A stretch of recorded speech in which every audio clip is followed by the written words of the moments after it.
اپنا قبضہ کرنے سے پہلے بیچ دیتا ہے، جی اس کی کیا ضرورت ہوگی؟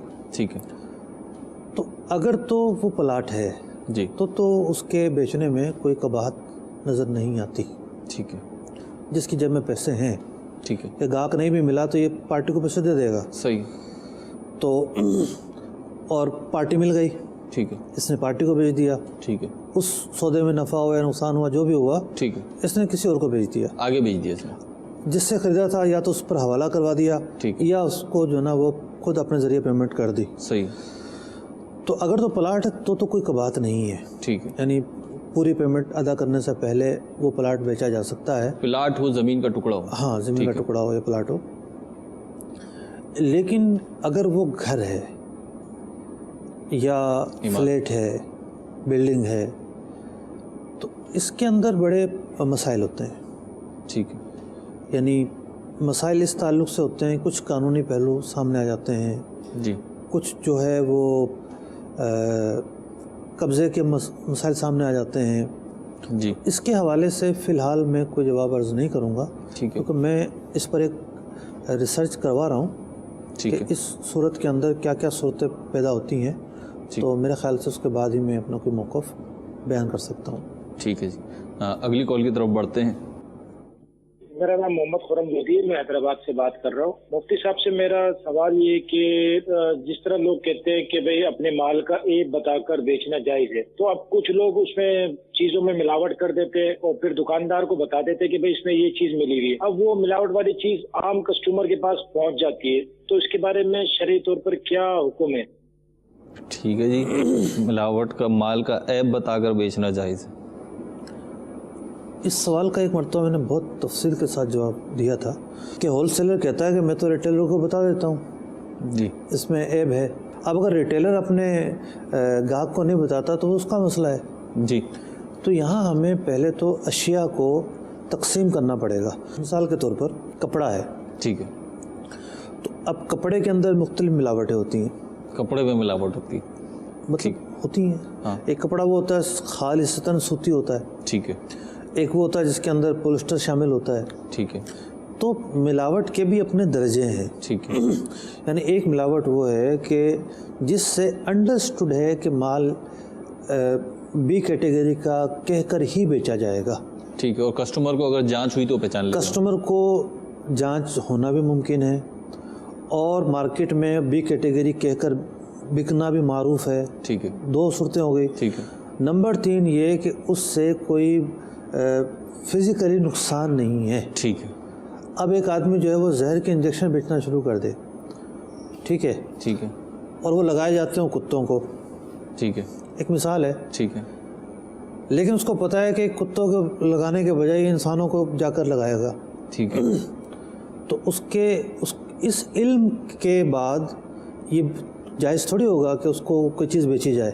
ٹھیک ہے فقہ نے لکھا ہے کہ افیون بیچنا، یعنی شراب تو حرام ہے نا، ٹھیک ہے ناپاک بھی ہے، ٹھیک ہے اس کا تو ایک قطرہ پینا بھی حرام ہے، ٹھیک ہے لیکن افیون کا یہ حکم نہیں ہے۔ ٹھیک ہے تو فقہ نے لکھا ہے کہ افیون کسی حکیم کو بیچی کہ وہ اس کا قلیل مقدار میں دواؤں میں استعمال کرے گا تو اس کو بیچنا جائز ہے، ٹھیک ہے لیکن اگر ایسے شخص کو بیچی ہے کہ جو نشہ کرے گا اس کو بیچنا جائز نہیں ہے۔ ٹھیک تو یہاں تقسیم بندی ہوگی کہ کچھ وہ چیزیں سامنے آئیں گی، جیسے موبائل فون ہے، ٹھیک ہے سب کو پتہ ہوتا ہے کہ فلاں برانڈ کا جو موبائل ہے یہ BC-D کیٹیگری کا ہے، ٹھیک ہے اور فلاں جو کمپنی کا موبائل ہے یہ اس کیٹیگری کا ہے۔ ٹھیک ہے تو اب جو گاہک خریدے گا اس کے اوپر واضح ہوگا کہ جناب قیمت اس کی کم ہے تو اس کی کیٹیگری بھی کم ہے۔ ٹھیک ہے لیکن دوسری ملاوٹ ہے مسالوں کے اندر، صابن کے اندر، پتی کے اندر، چینی کے اندر، آٹے کے اندر، کھانے پینے کی چیزیں کے اندر، جو بالکل مارکیٹ ریٹ پر بک رہی ہوتی ہیں، ٹھیک ہے جس کے اندر کہیں بھی یہ نہیں کہہ کر بیچا جا رہا ہوتا ہے کہ جناب یہ تو بی کیٹیگری کا مال ہے۔ صحیح، گاہک کو شو کیا جاتا ہے کہ یہ تو جناب ڈبہ پیک ہے، کمپنی پیکنگ ہے، یہ تو یوں ہے، یہ تو یوں ہے، یہ تو یوں ہے۔ تو جو شخص یہ بنا رہا ہے، پروڈکٹ کریٹ کر رہا ہے، جی ملاوٹ کی مصنوعات کو وہ میکنگ کر رہا ہے، ٹھیک ہے وہ شخص مجرم ہے، صحیح، اور جو اس سے خرید کر آ رہا ہے جی وہ بھی اس دھوکہ دہی کے اندر معاون و مددگار ہے. ٹھیک. وہ یہ نہ سمجھے کہ میں حاجی صاحب ہوں اور میں جناب 2 روپے سستا بیچتا ہوں اور میں تو لوگوں پہ احسان کرتا ہوں. وہ جتنے بھی کینسر پھیل رہا ہے نا معاشرے کے اندر, ہو سکتا ہے کہ اس کینسر کا اگر کی تلاش شروع ہو تو جا کے اس کے گلے میں پھندا پڑے جا کر کہ اس نے پھیلایا ہے یہ. تو وہ کس طرح اپنے آپ کو بری ذمہ سمجھ سکتا ہے. تو یوں اشیاء کی تقسیم بندی کریں گے ہم, اور دل کو نہیں بہلائیں گے. ورنہ پھر یہی کہا جائے گا کہ دل کو بہلانے کو غالب یہ خیال اچھا ہے. ٹھیک. اگلی کال کی طرف بڑھیں. جی. اور مجھے اندازہ ہو رہا ہے مفتی صاحب اس سے زیادہ تفصیلی جواب دینے کا میرا خیال موڈ بن رہا تھا, لیکن اور کالز بھی ہیں ہمارے پاس, تو ان کی طرف بڑھتے ہیں. کامران پتاری بات کر رہا ہوں یوانی سے. حضور میرا سوال یہ ہے کہ ہم کرتے ہیں سناروں کا کام گھر. جی میں سنار کا کام کرتا ہوں, تو سونے میں جو ہے نا مجھے یعنی کہ ملاوٹ کرنی پڑتی ہے. تو کیا وہ یعنی کہ اس کے ملاوٹ کے بغیر جو ہے نا زیور تیار نہیں ہوتا, ٹھیک ہے, تو کیا وہ ہم جب گراہک کو دیں تو ملاوٹ کاٹ کے دیں گے یا ایسے ہی دے سکتے ہیں؟ سب کو پتا ہے کہ ملاوٹ نہ ہو تو 24 کیرٹ کہتے ہیں. ٹھیک ہے. اتنے فیصد ملاوٹ ہو تو 22 کیرٹ کہتے ہیں. ٹھیک ہے. اتنے فیصد ملاوٹ ہو تو 18 کیرٹ کہتے ہیں. جی. اتنے فیصد ملاوٹ ہو تو 12 کیرٹ کہتے ہیں. سب کو پتہ ہے. ٹھیک ہے. سونار کہہ کر بیچ رہا ہوتا ہے کہ جناب یہ اس کیرٹ کا ہے, یہ اس کیرٹ کا ہے, یہ اس کیرٹ کا ہے. تو اب مثال کے طور پر 18 کیرٹ کا سونا ہونے کے لیے جتنی ملاوٹ کا عرف ہے اتنی ملاوٹ تو جائز ہوگی. ٹھیک ہے. 24 رتی ہے. 18 کیرٹ جو ہوتا ہے اس میں 24 رتی ملاوٹ ہوتی ہے. 24 رتی ملاوٹ ہوتی ہے, یہ اسٹینڈرڈ ہے. اتنی تو جائز ہوگی, اس سے زیادہ جائز نہیں ہوگی. ٹھیک. تو اب اتنی اگر وہ ملاوٹ کرتا ہے اور کہہ کر بیچتا ہے کہ یہ اس کیرٹ کا سونا ہے, تو جائز ایسا کرنا. اشیاء کی تقسیم بندی ہے. ٹھیک ہے. ملاوٹ کے تعلق سے بھی ایک پوری ایک گفتگو ہے. ایک کال دے دیجیے. مفتی صاحب نے جواب ارشاد فرمایا جو پراپرٹی وغیرہ کے حوالے سے بیانہ وغیرہ. تو اب جیسے اگر کسی نے بیانہ لیا ہے اور پھر اس کو پتہ چلتا ہے کہ یہ جیسے کہ پیمنٹ نہیں دے سکے گا, تو اب یہ رکھ لینا جائز ہے, یا جس نے بیانہ اگر کسی نے بیانہ دیا کسی کو پراپرٹی خریدنے کے لیے اور پھر اب اس کی کسی وجہ سے سمجھ میں نہیں آ رہا, تو اب وہ مطالبہ کر سکتا ہے یا اس کے پیسے وہ ضبط کر لے اگر جس کو بیانہ دیا ہے سودا کینسل ہونے کی صورت میں, یہ صورت جائز ہے یا نہیں ہے؟ سودا ہونے کے بعد ایک طرفہ سودا فسخ نہیں ہو سکتا, ایک طرفہ کینسل نہیں ہو سکتا. اس کے پاس یہ رائٹ نہیں ہے کہ وہ خود اس کو کینسل کر دے, جی مجھے پسند نہیں آیا, میرے گھر والے نہیں مان رہے, لوکیشن اچھی نہیں ہے, ایریا اچھا نہیں ہے, پانی نہیں آتا. سودا ہونے کے بعد کوئی بات نہیں سنی جائے گی. جس نے بیچا ہے وہ اس کی بات نہ مانے اس کا اختیار رکھتا ہے وہ. ٹھیک ہے. اب وہ آ جاتا ہے کمپرومائز کے اوپر, ٹھیک ہے تم میرا بیانہ ضبط کر لو, تو یہ تو اس کی طرف سے آفر ہوتی ہے نا. ٹھیک ہے. یا بعض اوقات یہ ہوتا ہے کہ مجبوری بھی ہو جاتی ہے, بندہ جو ہے نا اچھا ہوتا ہے, کوئی ایسا گھر میں ایکسیڈنٹ ہو گیا, سارا پیسہ علاج پر لگ گیا. ٹھیک ہے. لیکن جو رکھنے والا ہے نو ڈاؤٹ اس کے لیے تو رکھنا جائز نہیں ہے. ٹھیک ہے. یعنی بیانہ ضبط کرنا جائز نہیں ہے. صحیح.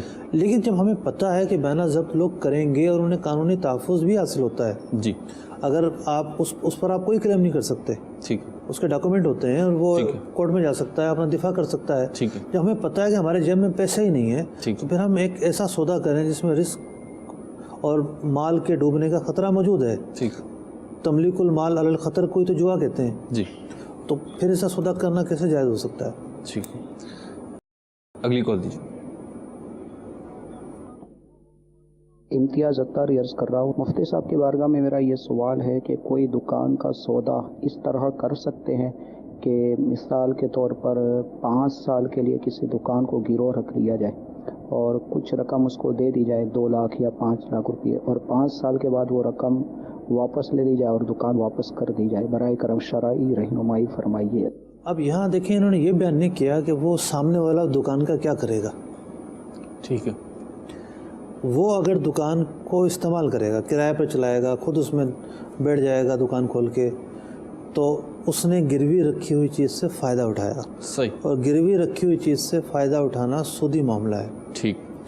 تو یہ جو صورت انہوں نے بیان کی ہے عام طور پہ یہی ہوتا ہے. ٹھیک ہے. کہ لوگ اس دکان جو پراپرٹی گروی رکھواتے ہیں, جی, یعنی اگر بینک وغیرہ میں گروی رکھی جاتی ہے اس کی صورت اور ہوتی ہے, وہ صرف ایک ڈاکومنٹ رکھتی ہے. ٹھیک ہے. اور اگر بندہ اپنے ٹائم پر پیمنٹ نہیں کر پایا تو پھر وہ بھیج دیتی ہے اور قانونی معاملہ چلتے ہیں.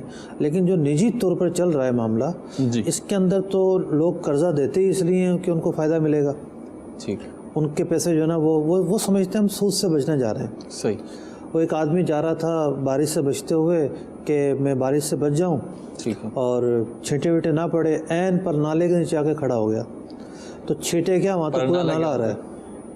تو یہی جو ہے نا مثال ان لوگوں پر صادق آتی ہے کہ انہوں نے جو معاملہ کیا ہے یہ بھی عین ہی سودی معاملہ ہے. ٹھیک. کہ پیسہ دیا اس کے بدلے میں نفع کما رہے ہیں. صحیح. تو جائز نہیں ہے ایسا کرنا. ٹھیک. اگلی کال دیجیے. ایک کمپنی میں کام کرتا ہوں تو ہمارے شیئر میں ایک حساب رکھا ہوا ہے. تو جیسے کچھ اصول ہوتے ہیں نا کمپنی کے, تو انہوں نے لکھا ہوا کہ 6 دن کے اگر آپ اتنا کام کرو گے تو آپ کو اوپر انعام ملے گا. ٹھیک ہے. اگر ہم نے وہ 6 دن سے جیسے 5 دن میں یا 4 دن میں ہم نے وہ کام پورا کر دیا تو سیٹ ہمیں دینے کا حق رکھتا نہیں رکھتا, وہ نہیں دیتا ہمیں. ٹھیک. دیکھیں اگر تو آپ کو تنخواہ ملتی ہے, جی, تنخواہ کا مطلب یہ ہے وقت کے اعتبار سے پیسے ملتے ہیں, ڈیلی ویجز پر ہو کوئی, ایگریمنٹ کے حساب سے جو ماہانہ تنخواہ ملتی ہے اس پر ہو, تو اس کو تنخواہ تو مل ہی رہی ہے نا. صحیح. وہ تو ایک ترغیب کے لیے کہا جاتا ہے کہ یہ کام اگر یوں کر دو تو آپ کو ایک انعام ملے گا. ٹھیک ہے. تو ظاہر بات ہے جب وہ بندہ اس لیول کا کام نہیں کر پایا تو سامنے والا تو پہلے بھی باؤنڈ نہیں ہے. ٹھیک ہے. اگر وہ کام کر لیں آپ اور 6 دن میں بھی کر لیں, سامنے والا پھر بھی باؤنڈ نہیں ہے کہ آپ کو وہ چیز دے گا ہی دے گا.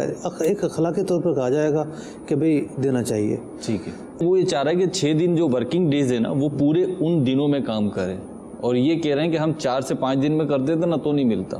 ہو سکتا ہے مارکیٹ کی کوئی ایسی صورت بنتی ہو, ممکن تو ہے کہ وہ بازو کا دیسا. میں انعام کا حکم کرتا ہوں. انعام کہتے ہی اس رقم کو ہے کہ جو سامنے والے پر لازم نہیں ہوتی, وہ چاہے تو دے چاہے تو نہ دے. تو اب جو بھی صورت ہے اگر آپ نے 5 دن میں کام کر دیا تو بظاہر تو یہ لگ رہا ہے کہ انعام اخلاقی طور پر دینا چاہیے.